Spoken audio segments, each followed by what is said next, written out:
किसी के भी जज्बात को आप ठेस नहीं पहुंचा सकते इस तरह की बकवास करके। और एक इंटेंशनली बार बार ये आदमी बोल रहा है और इसको एक पॉलिटिकल सपोर्ट है। अब ये बताना है बीजेपी को, प्राइम मिनिस्टर को और उत्तर प्रदेश की सरकार को कि वो बायस नहीं है। अगर वो बायस नहीं है तो इसको अरेस्ट करिए।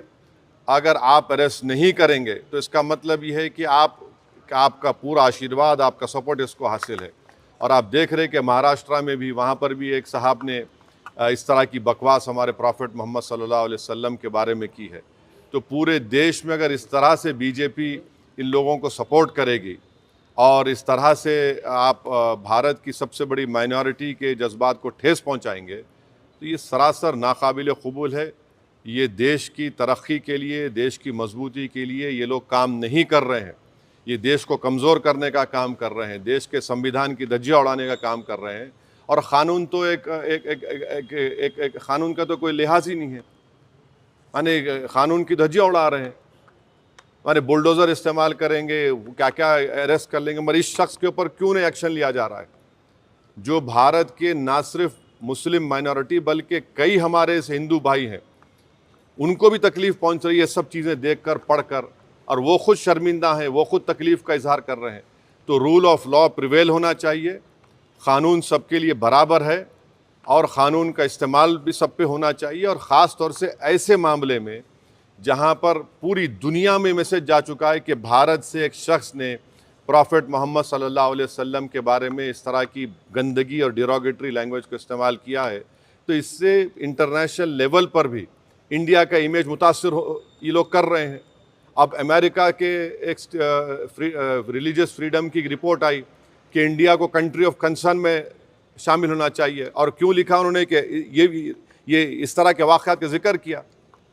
हमारी सरकार ने उस रिपोर्ट का कंडेम किया, मगर इसको कौन रोकेंगे आप? क्यों नहीं रोकना चाह रहे? हम ये पूछना चाह रहे हैं नरेंद्र मोदी प्राइम मिनिस्टर से, योगी आदित्यनाथ से, कि आखिर क्यों आप तकलीफ़ देना चाह रहे हैं मुसलमानों को? आपको क्या खुशी मिलती है? कोई प्रॉफिट मोहम्मद सल्लल्लाहु अलैहि वसल्लम के बारे में अनाप शनाप बकवास बकता है तो आपको खुशी मिलती है क्या? आपको कोई इंटरनल सेटिस्फेक्शन मिलता है क्या? क्या हम भारत के नागरिक हैं तो क़ानून का इस्तेमाल क्यों नहीं होता है? तो इसका हम सरासर कंडेम करते। और इस शख्स को, इनके साथी को, जो अभी उनका वीडियो चल रहा है कि जिसमें पूरे मुसलमानों को तकलीफ़ हो रही है कि प्रॉफिट मोहम्मद के बारे में आप ये बोल रहे हैं और आप कह रहे हैं कि एफिजी। अरे भाई, इस्लाम में कोई फ़ोटो होती नहीं, आइडल वर्शिप नहीं होती है इस्लाम में। इस्लाम में हम किसी हमारे प्रॉफिट का हो, हमारे खुलफाए राशिदीन का हो, उनका हम फ़ोटो नहीं बनाते। और आप बोल रहे हम उनका एफिजी जलाएंगे। और हम दुनिया को बता रहे कि हमारे प्रॉफिट मोहम्मद सल्लल्लाहु अलैहि वसल्लम को रहमतुल आलमीन बनाकर भेजा गया है, कि वो सारी मैनकाइंड के लिए रहमत है।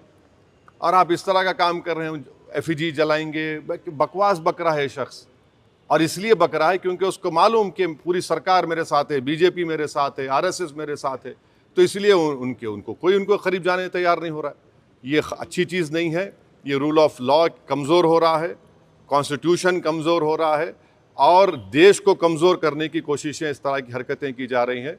तो हमारा डिमांड हमारे प्राइम मिनिस्टर से भी है, यूपी के सीएम से भी है, कि अगर आप बायस नहीं हैं, अगर आप लोग इस शख्स की सपोर्ट नहीं कर रहे हैं तो इमीडिएटली एक्शन लीजिए, उसको अरेस्ट करिए, अरेस्ट करके उसको जेल को भिजाइए। ये आपका टेस्ट है, आप बायस है नहीं है। अगर आप नहीं करेंगे तो यकीनन आपकी आशीर्वाद से, आप लोगों के एक्टिव सपोर्ट से ये भारत के 19 करोड़ मुसलमानों के जज्बात को ठेस पहुंचा रहा है। ये ठीक बात नहीं।